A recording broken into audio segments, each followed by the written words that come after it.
по направлениям развития декларируется как социально ориентированная, а по сути олигархическая. Какая не должна быть Абхазия в ближайшее время? Какая она не должна быть? Она не должна быть слабой и бедной. Она не должна страдать от технологической отсталости.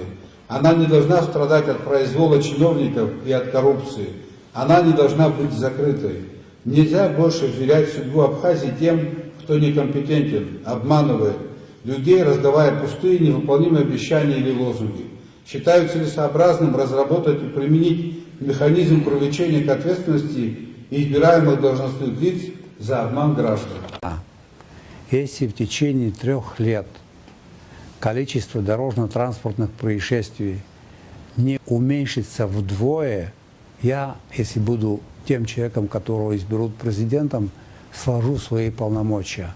Вот это я вам сегодня, сейчас, сидя здесь, говорю. Это разве не есть преступление?